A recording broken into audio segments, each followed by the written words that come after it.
Welcome to another edition of the Willie Bragg Show. I am back, and hopefully, we will not have a blackout that would abruptly finish my live stream like it did last night. And I was on a roll. How are you today? I hope everyone's doing great, and I hope everybody's going to have a wonderful weekend ahead. Considering the week we had here, now that the politics is pretty much behind us. Well, I mean, the election anyway. And, as far as the election is concerned, what can you say? I know what I'll say. I dislike both candidates. Neither of them had anything to offer to me.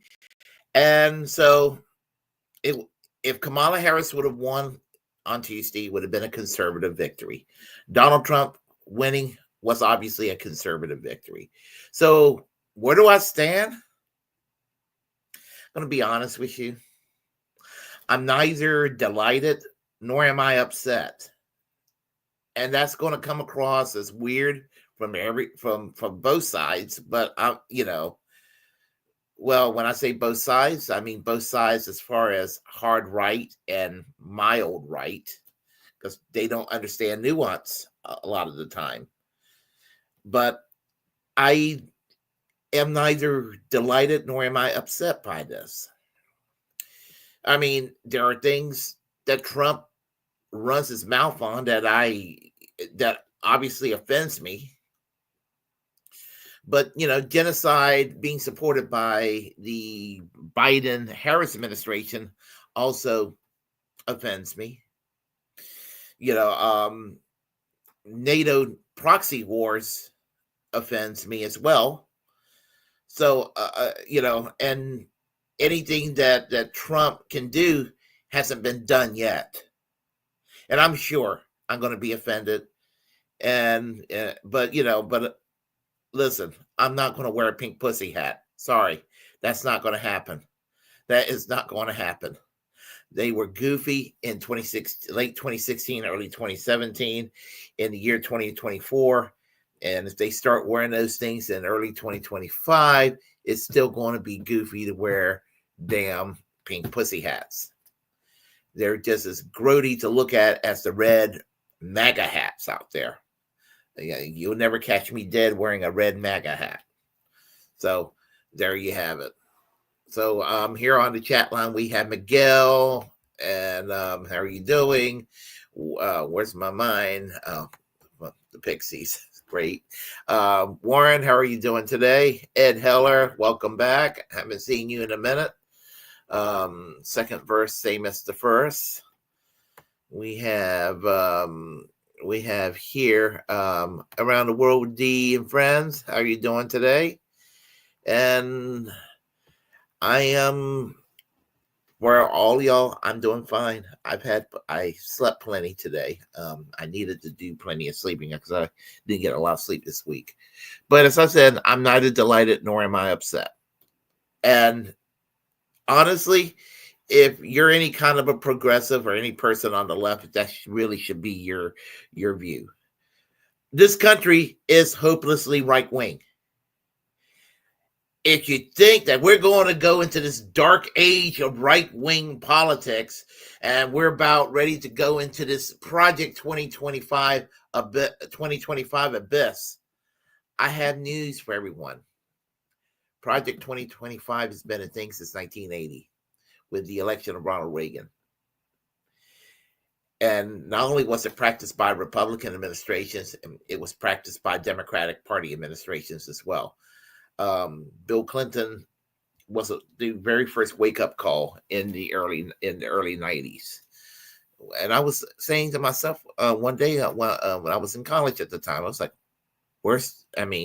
before Obama later on started using the words change, it was like, where's the change? Where's this radical change? Why does it still feel like George Herbert Walker Bush is president? And look, Bill Clinton is buddies with George Herbert Walker Bush. So, and honestly, when you think about it, Kamala Harris, Well, in 2016, Hillary Clinton buddying with the late Henry Kissinger, and now Kamala Harris buddying with Liz and Dick Cheney. You know, Liz and Dick Cheney in particular was Trump before Trump. George W. Bush was Trump before Trump. Isn't it amazing how the Democratic Party that will sit there 20 years before getting angry with George W. Bush, and then all of a sudden, they're buddies with them now. A lot of the culture war that we hate today, that's spewed out by the right, it was happening before Bush came along, but they certainly threw gasoline into the flames. The Iraq war was a culture war issue. So, I really honestly don't get it, honestly. And we're about ready to go into the second Trump presidency. We don't know what the fuck he's going to do. He's a nutcase. So one thing I do know, I'm not sorry I voted for Jill Stein. And if you voted for Jill Stein or some other independent candidate, don't be sorry. Don't be sorry. You did the right thing. You did the right thing. So anyway, a little bit of levity before we get started here. Right. If I could, I think this is, here it is. Before I get started, we will get started with a little bit of levity right now. And, for obvious reasons, let me do this here. Okay, here we go.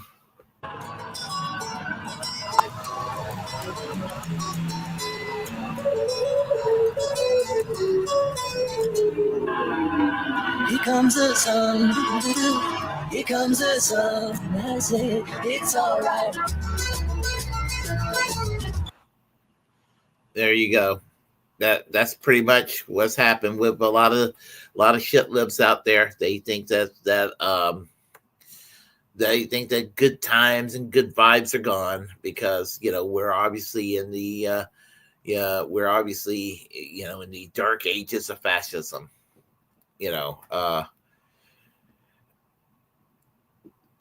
What caused Trump to be the comeback kid? They call Bill Clinton the comeback kid. Donald Trump was the comeback kid. What the hell happened? So what the hell happened?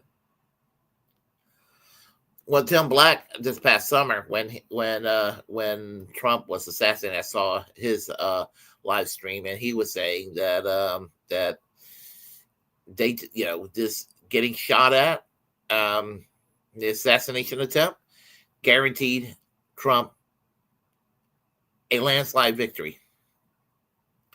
That he will be the president in November. He will be elected. Cancel Christmas, he said. And he was correct. He was correct. It didn't take a rocket scientist to figure this out. And people were still kind of hemming and hawing around this sort of thing. People, when you have desperate times, people get hopeless. And they will want change. You want to know why want to know why Joe Biden won in 2020? It was the poor handling of COVID. It was poor handling of COVID. Now, this is not to say that is all 100% Trump's fault, what happened with COVID. But it was the poor handling of COVID in the United States and around the world. I mean, especially in the United States, you have 50 state governors, and you just have, and then the culture war element took place, and nobody knew how to be a grown-up and to be a moderate on this issue when it came to how to respond to this when it came to lockdowns versus no lockdowns and all this sort of thing, and vaccines versus no or voluntary vaccines and mask mandates. Nobody knew how to be an adult on either side. I always took a centrist line, you know, um, maybe lockdowns were temporarily okay, but I thought they were a bit excessive. Obviously, you're better off to wear a mask than not wear a mask, but it's ultimately should have been up to the individual. Uh, I personally think you're better off to have the vaccine, but I don't think you should have been made and forced and coerced into the jab. And obviously, if you had COVID, you should have free coverage, healthcare wise. And to me, everybody had it all ass backwards in the United States, to the point that even former Prime Minister Boris Johnson had it right when he said that the NHS saved his life, the National Health Service. And there was ever an argument for universal health care was COVID. But I'm sort of getting off track here. So what went wrong with this campaign from Kamala Harris? Because in spite of Donald Trump getting the assassination attempt, there's other factors out there. It could have been a little bit better for the Democrats if they would have been smarter about the Biden presidency. And so anyway, I'm going to be sharing certain things, but first we'll share a tweet, and then I'll go ahead and comment some more. So, and this is from Brianna Joy Gray, and she says here, well, first Bernie Sanders said, it should come as no surprise that the Democratic Party, which has abandoned the working class people, will find the working class has abandoned them. While the Democratic leadership defends the status quo, the American people are angry and want change. And they're right. They're right. And you know what? Bernie Sanders is correct. The words came a little bit, just a bit too late, but correct. I'm not going to sit there and beat up on Bernie like some people would about it. But he was right. But Brianna Joy Gray, she was also right when she says, then why didn't you run yourself or support change candidate? What's the point of being an independent if you spend your political capital manufacturing consent for candidates who apparently don't who you apparently don't even believe in? And this is where people need to realize this defense of Biden to the bitter end was problematic for Bernie. And then blindly getting behind Kamala Harris. This is probably been my biggest problem with Bernie from day one. It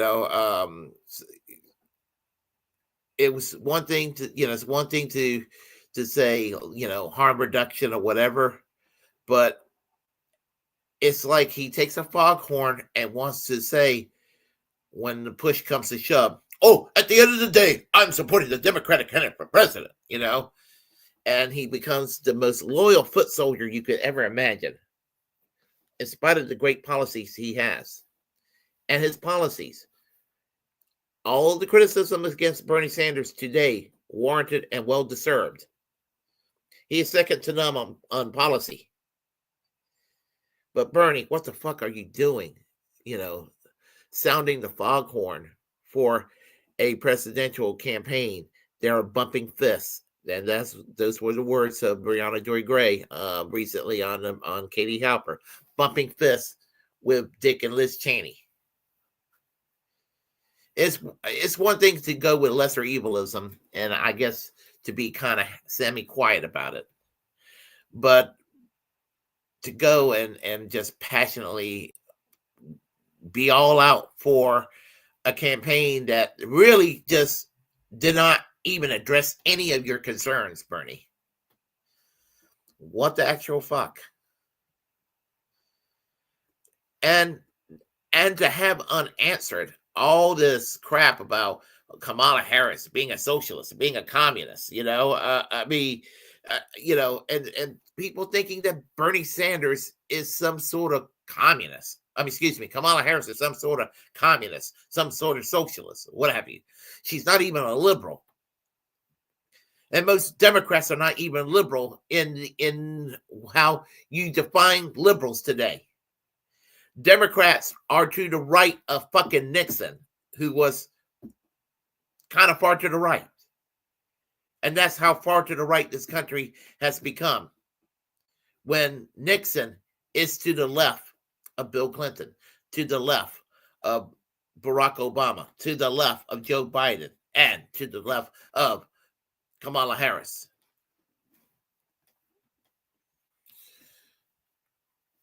But, let's talk about some other people talking about this campaign. I'll comment some more, kind of breaking the ice in between. Democrats are behind the times. They still think that people want these like fake ass, polished, refined politicians. It's been clear for 3 election cycles now. That ain't what the American people want. They're looking for a little authenticity, okay? And Trump might be a lying shitbag, but he wears it on his sleeve. Problem number 2, Democrats think too damn small. What were Kamala's big policies? Like, what was her signature agenda items? Some tax breaks? Who gives a shit about that? Trump's ideas are stupid. But America, I think, at the end of the day, likes a big, stupid idea more than it likes a small, timid idea. And number 3, Democrats still think we buy into their sunshine and happiness and good vibes. Oh, we love joy. We love happiness. No one believes that shit. Get out of here with that shit. Basically, Democrats tell you the truth when they ought to lie. And they lie when they ought to tell you the truth. Democrats are behind. And where's the lie in that? Pretty much, Trump shot by the hip side. He had no filters, and the Democrats sit there and they're into being demeanor policing around. They get off of just being, they like this particular phrase. When they go low, we go high. I've heard that from so many Democrats. It makes me fucking sick. When they go low, we go high. When they go low, you go high, Democrats. That's when they fuck you over. The problem with the Democratic Party is that when they go and they accuse you of things that you're not even guilty of, even the worst of you Democrats, when you're not even guilty of these things, and they accuse you of these things, you just sit there and you take it. You sit there and take it. My advice is when they sit there and they sling mud at you, you grab that piece of mud on the ground and you sling it back harder, grind it in their face harder. But you don't do that. And then you get mad at people like myself saying, hey, I'm out. I'm voting third party. You don't give me people like myself a reason to have faith in the Democrats. So, what the fuck? Well, I'll tell you what went wrong with this Kamala Harris campaign. Number one,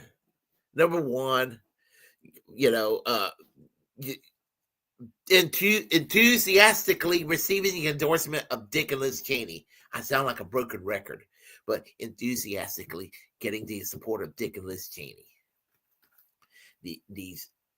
These people who committed mass genocide. I mean, it's just kind of like,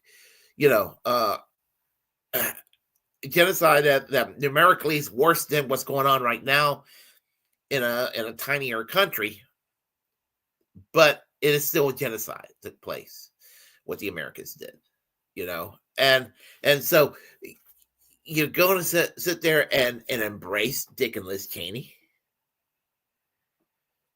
and not talk about Medicare for all? And here's the thing: a lot of Democrats are doing a lot of soul searching. They're thinking, maybe we went too far left. Maybe we need to go a little further right. That's starting to happen. And I told you that there will be a blame game. And there are some people sitting there blaming a lot of Arab voters in Michigan for not voting or voting third party.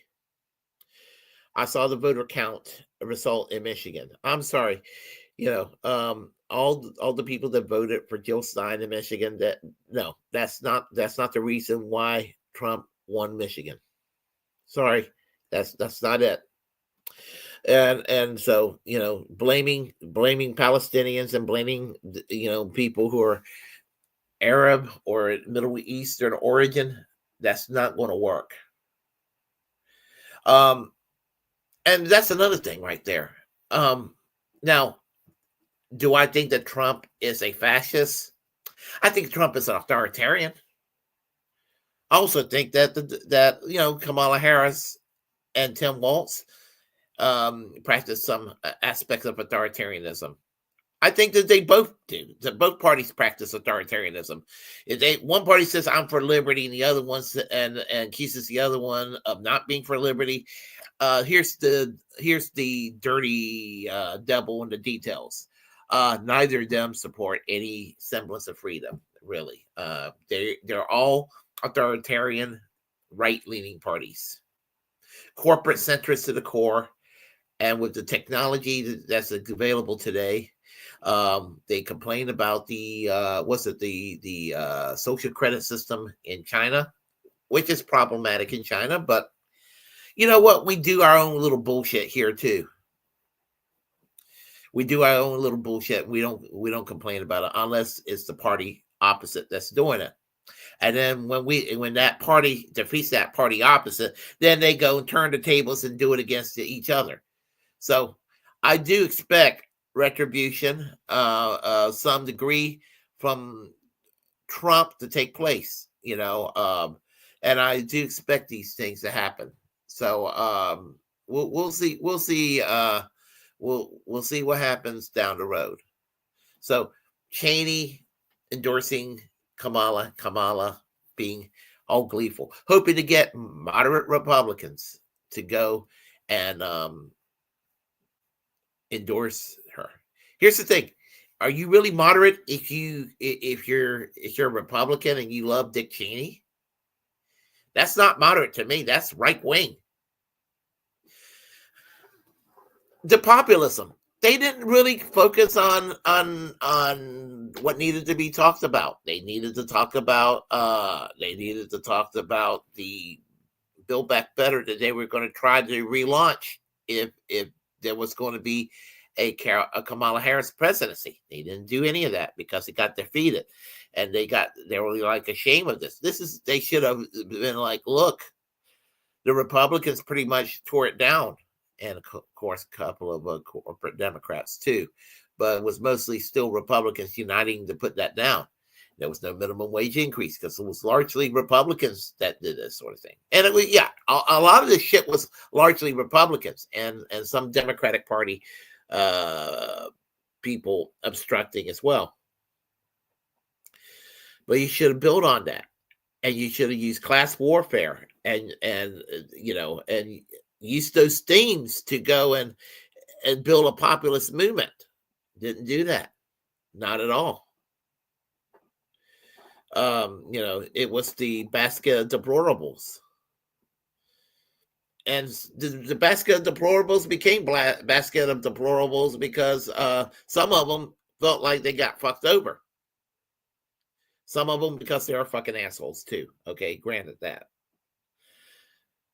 So there's various things out there that you can say that caused Kamala Harris to lose.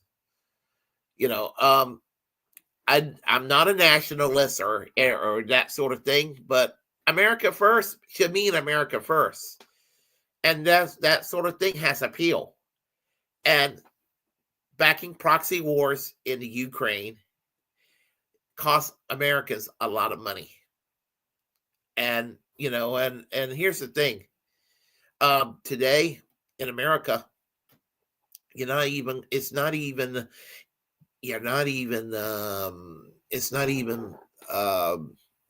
all that politically incorrect to criticize Israel the way. I know they cracked down some of these students and all that, but honestly, compared to 30 years ago, you can criticize Israel and it's not political suicide like it used to be. And they were scared to be called anti-Semitic, and so Kamala Harris and Joe Biden was too busy sucking on Benjamin Netanyahu's cock.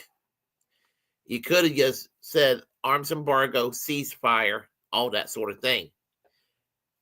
There is this thing called non-interventionism that's the core of America First.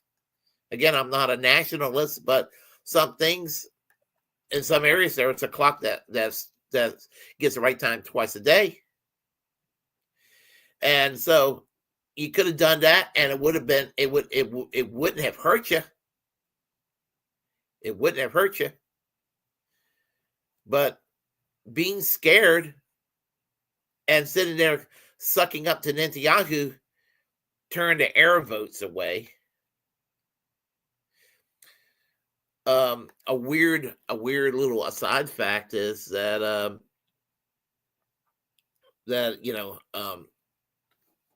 be thankful that it's not political suicide anymore, and it doesn't have to be. I mean, and if it makes people feel bad because you're sitting there criticizing a state with a predominantly Jewish population for doing evil things, if it makes you feel better, you don't want to go there and say, and you think you're actually attacking a people. Well, you can go compare it to other countries doing bad things too. Human beings come in all religions and all ethnicities. Okay, you can sit there and say, well, Saudi Arabia was doing it. You can sit there and say, look what happened with the killing fields in Cambodia. And I will go there. What Benjamin Netanyahu is doing, I will put him there in Hitler category, because I mean, obviously that is a genocide that's taking place. I have no qualms about it. I don't care anymore. So here's the thing. You could have, instead of being you look scared, Democrats, and they smell that, and you look weak. And Americans don't like candidates that look weak, so they rejected you on that as well. You lost the Senate, you lose it, and the House is gone. The majority of the gubernatorialships are gone. I mean, everything. But if you're in Team Blue, there, and you can't see beyond Democrat and Republican. There is some mildly positive news that can come out of this. It's all under Republicans' hands now, and so if they fucked up, they can't blame y'all. They can't blame the Democrats, because they got the presidency. They got the U.S. House of Representatives. They got the U.S. Senate. They got the state gubernatorialships. They got the courts. They got it fucking all. So let them punch at the Democrats and let them punch left, what they perceive as the left. They can't, and they have no leg to stand on, because they control it all. Just as they did under George W. Bush by 2002. And 2004. Remember, it didn't go well back then. And remember 2006, the Democrats got it all back, minus the presidency. In 2008, they got the presidency back. So I don't take too much stock into the Democratic Party. I think they're just as bad as the Republicans in similar and in different ways. But at the same time, you don't have to, you don't have to, not all is hopeless. I I don't think the mass deportations are going to take place. And I could be wrong. I just don't think it's going. The country's too big. The country is too big. And, you know, there's too many realities out there. And I just don't think it's going to happen. It's going to be too tumultuous for it to happen. It'll be too. It would just be too. It will be too unstable for this country for it to happen. I think that Trump likes to run his mouth. He didn't build that wall. You know, there are things that,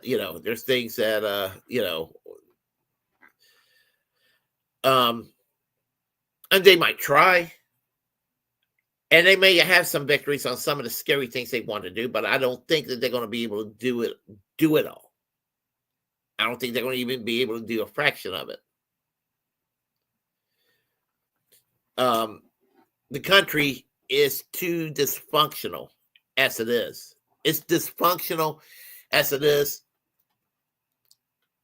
when Democrats are running it. It's going to be dysfunctional when Republicans are running. It's a dysfunctional society.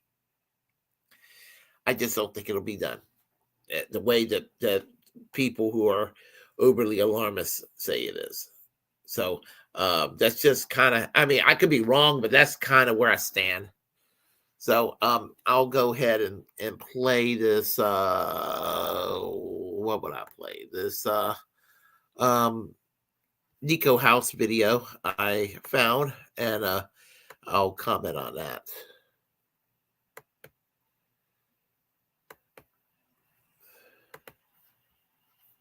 Give me a second here. Okay. Yeah, we got it. As you all know by now, Kamala got her ass handed to her by Donald Trump. And as you can imagine, the blame game has already started. And in a second, I'm going to tell you why all that's bullshit. First of all, my apologies to my Hispanic brothers out there. I have never seen y'all catch so many strays from the Democratic establishment. There's misogyny. But it's not just misogyny from white men. Mm-hmm. It's misogyny from Hispanic men. Latinos in Texas, a district that's 97% Latino, went 75 percentage points for Donald Trump. Why? Misogyny. It's on the border. So, and they were begging people to care about it for years. We need to take some lessons. That's what that was. The lessons are not. Knock.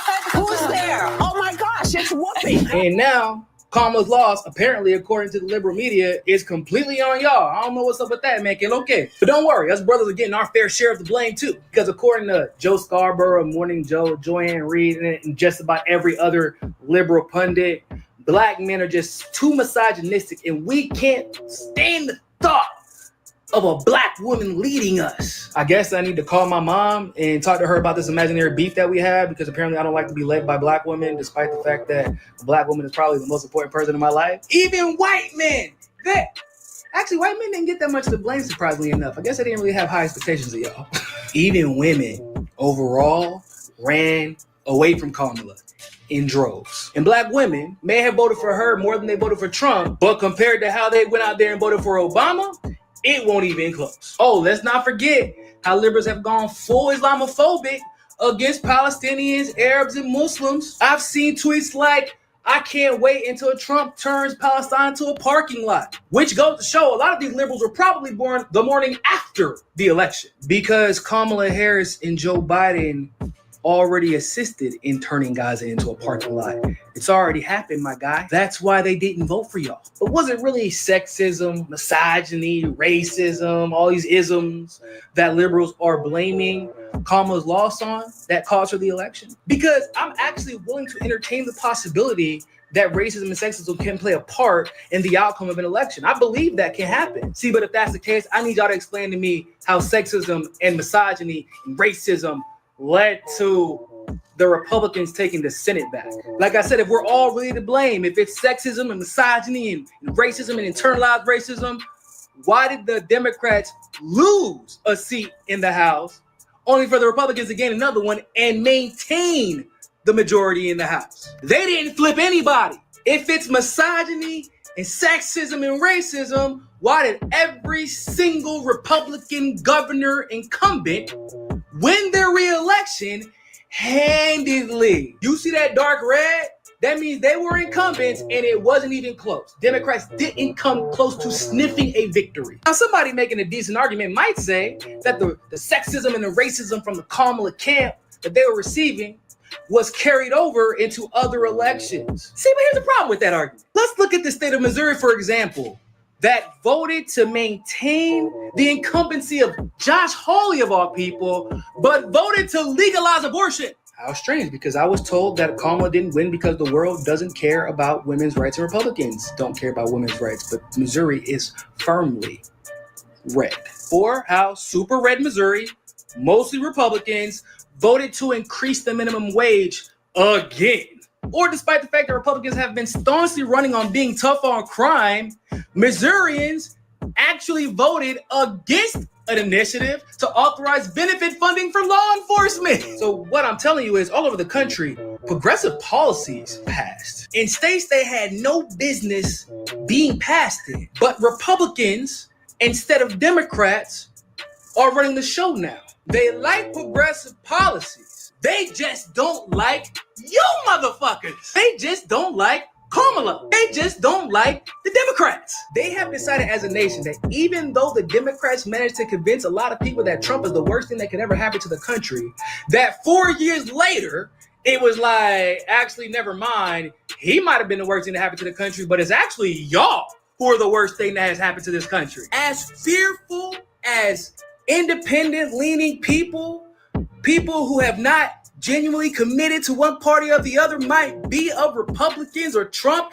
they are more terrified of Democrats. Not leftist policies, Democrats. They weren't voting for Trump.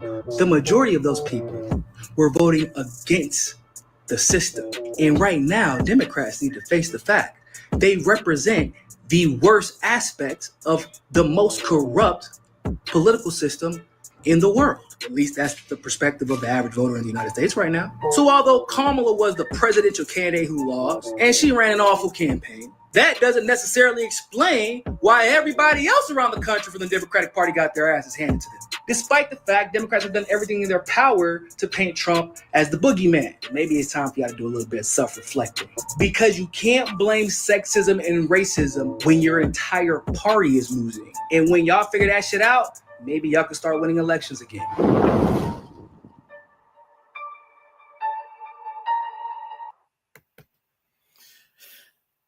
Leftist policies were embraced, but not Democrats.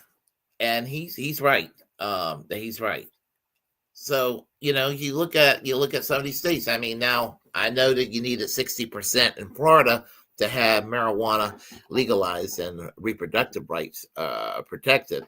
However, it almost did pass in Florida. I actually thought they were going to pass, but still, it was like 57% or something like that. It was pretty close. And Florida eventually will get it corrected, and they'll have that situation corrected. And usually, when even in red states, when it comes to things like minimum wage increases, especially if it's on a state referendum, and people vote for these things, they're popular. They're popular. States that will reject things like right to work laws or what have you. I mean, they get rejected because they know these things are. They know where workers are going to be affected for the better or worse and things like that. So when things are taken to the American people in voter initiatives, you can see that they're not going to care about the ideological direction of the voter, of the ballot measure. They're going to care. They're going to care about how it's going to directly affect them. And I know that comes across as class reductionist, but and here's the thing about that issue: everybody on the left, whether they're like more all into the identity politics or 100% of rejected, everybody on the left is class reductionist in the sense that there is still a class component at the end of the day that you have to go and recognize. and if you somehow don't recognize there's a class component, then you're going to continue to see the crap that you're going to see around us. Because I still think that when we all do well, we all do well. It won't cure all the social ills of our society, but it would actually improve situations, and you can build on that. But anyway, I would like to add that that that the Democratic Party is corrupt, and is very corrupt. It's hard to justify getting excited by a centrist party, and that's really what it is. It's a centrist center-right party. And I know that I criticize the Democrats a lot, but that's because the Republican Party is so far to the right. It's low-hanging fruit. We all know Marjorie Taylor Greene is a nutcase. We all know about the Republican Party. It is what it is. I mean, I could do videos, and I used to kind of do videos about, oh my God, do you hear what horrible pieces of shit that Marjorie Taylor Greene is, or and sometimes if they make a headline and it's really newsworthy, I will. But I can't sit there and just say Republicans are bad all the time. We all know they are. But at the same time, the Democrats, we can't sit there and look at the Democrats and act like,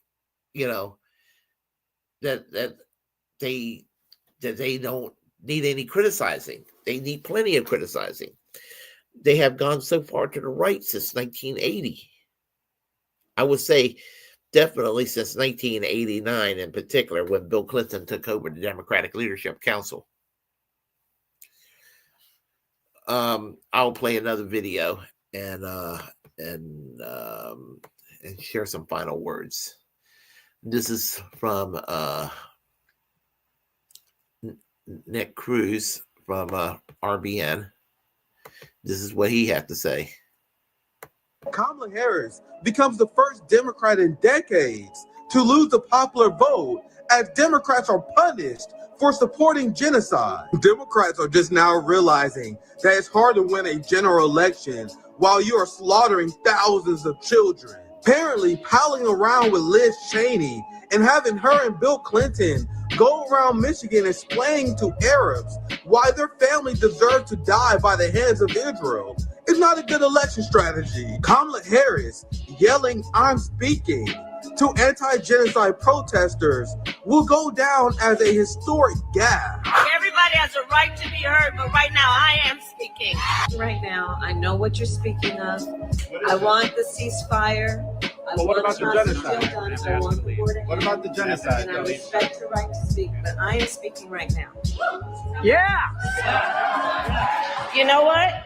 If you want Donald Trump to win, then say that. Otherwise, I'm speaking.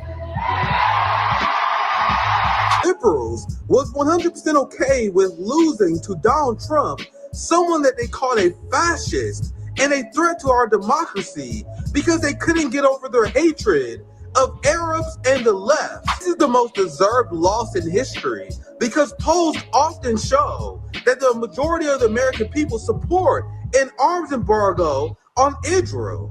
And if Kamala supported an arms embargo, she would have had increased support. Do you guys know how crazy it is that the Zionists told the Democratic Party to take a dive against Donald Trump, and they listened? The Democratic Party lost everything. Democrats lost the House, Democrats lost the Senate, the popular vote, and the White House to the Orange Cheeto, all because Kamala Harris couldn't say no to her AIPAC handler husband. Trump winning is not good, but I couldn't imagine anything more dire for the future of humanity if the ruling class was rewarded and given a mandate for genocide. Trump, because we're not voting for Biden ever. Enjoy Trump. Y'all paid for that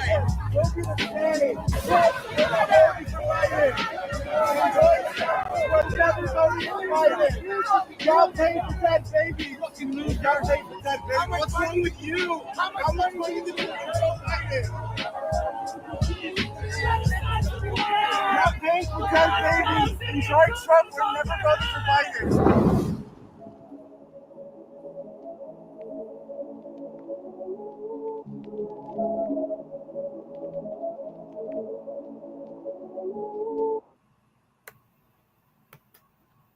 Again, it didn't have to be this way for the Democrats. It didn't have to be this way. I mean, you know, there's no, we're not a normal country. I was telling this to a conservative on Facebook the other day. We're not a normal country that provides free medical care to all their citizens, a normal country where you have, 35, 40, or 50% of the workforce, if not higher, that belongs to a fucking labor union, a country where workers are guaranteed, 4 to 6 weeks pay vacation. They call it holiday, being on holidays overseas. This sort of thing. These basic things. They're not they've been made to be looked down upon as crazy and absurd and pie in the sky and just that sort of thing. And instead of being looked upon as basic meat and potato common sense. No offense to vegetarians or vegans with my meat and potato reference, but I guess the potatoes wouldn't be offensive, but you know what I mean. But you do know what I mean. At the end of the day, we didn't need to have this happening, but they know how to go and lose an election, and here's the thing,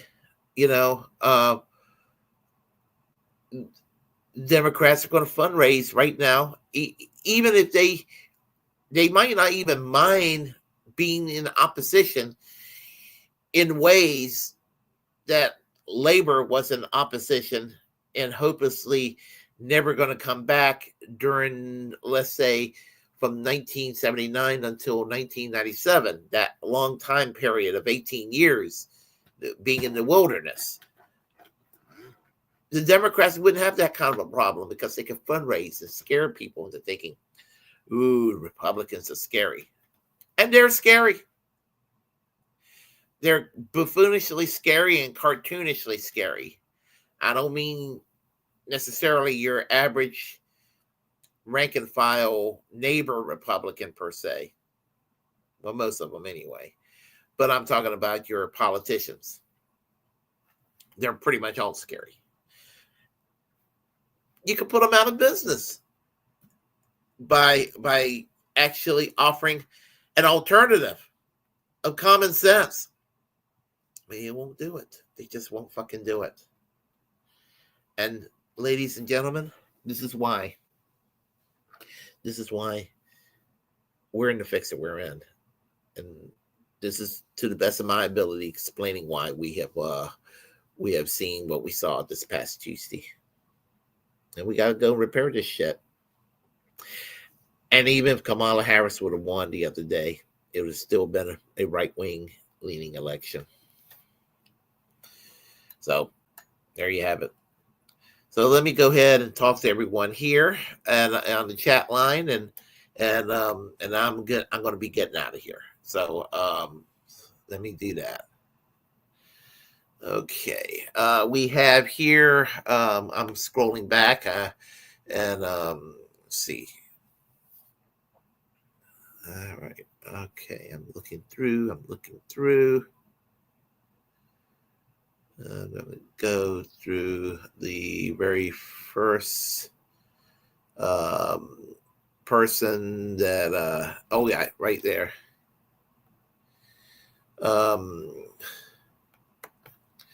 Bernie can eat and I see an eggplant. Hey, you doing? Game.film. Glad to see you here. And I actually understand why you said that, and I do understand that. There is a letdown factor that he has let us down in many ways, and it is a little too late. Even the encouraging words are a little too late. And he should have fought harder when there was momentum too.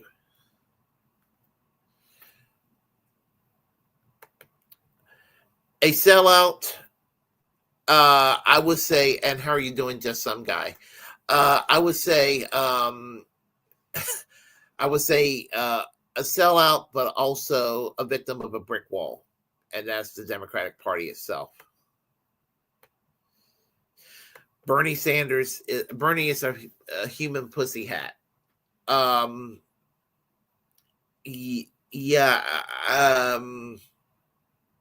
Quite possibly at this point.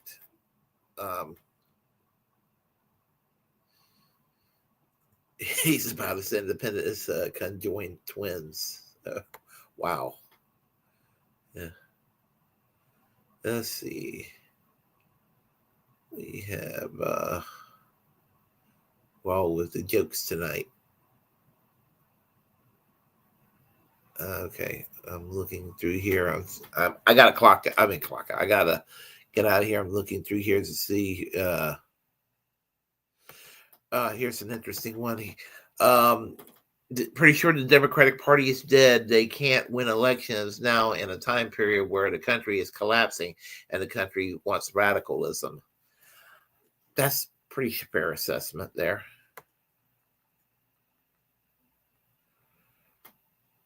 We're moving to a one-party state in 3 elections. It might end up being that way. So I'm scrolling through here real fast. Desert Mantis, there you are. How are you? Hold on to my thinking cap. Okay. All right.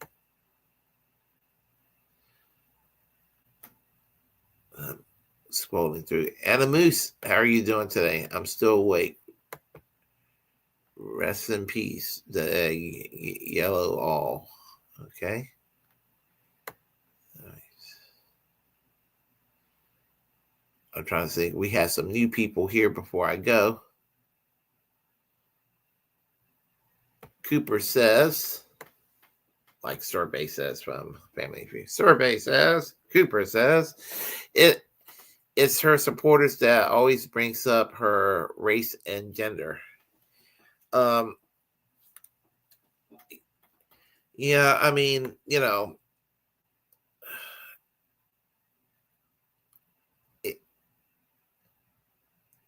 both sides kind of brings it up.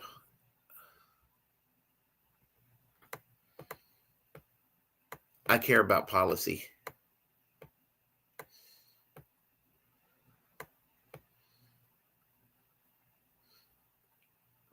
PHX Cisco says, our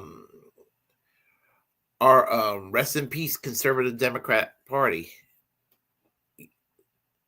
Exactly. Oh, I know where this is from. Oh, yes. Chicago Corner will be live at tonight at 8 p.m. Central. That means 9 p.m. Eastern Standard Time. I just give a shout out to Ed Heller and his program. Chicago Corner, and I believe Warren is going to be on there tonight. Am I correct, Warren? Am I correct, Ed? Let's see. Glad to see you're not blackout drunk again. I wasn't drunk last night. I was stone cold sober.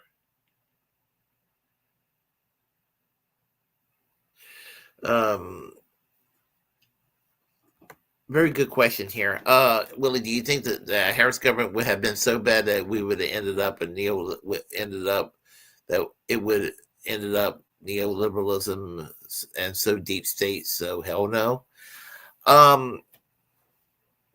We're getting neoliberalism no matter what. And that deep state, well, it's a funny thing about that deep state. The liberals currently were loving that deep state. Are they going to love the deep state now when Trump takes over and controls that deep state? And will Trump's people, were they loving that deep state all this time? Are they going to love it now? Or are they going to hate it? And will the liberals hate the deep state when Trump's in charge? That's a very good question. That's a very good question.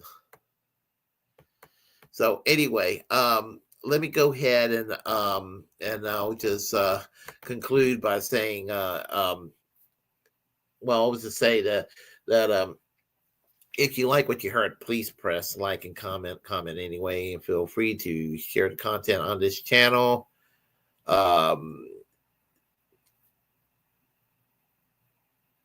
Also, remember to I'm sorry.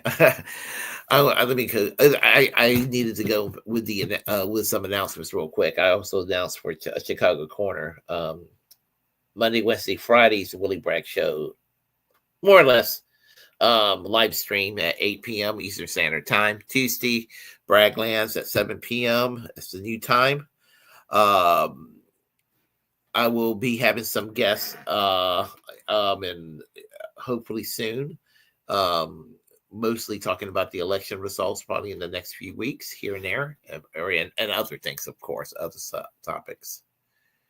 So anyway, if you like what you heard, please press like and comment anyway. If you disagree with what I have to say, we'll have a conversation. Feel free to share the content on this channel. As a First Amendment absolutist, it's my duty to inform you to create your own platform and utilize it, because we are all the muckrakers of our time. It's a great way to get stuff out of your chest too. Trust me. Also, reject corporate media. Also, subscribe to the Willie Bragg Show on all the platforms. Hi, Earl. Also, reject corporate media. Subscribe to the Willie Bragg Show on all my platforms here. And remember to work on pardoning on Julian Assange, to fully free and pardon Ed Snowden, free Palestine, free healthcare for all, and free speech. Absolutism. Let it reign for all our sake. Have a great weekend. Take care. Bye-bye.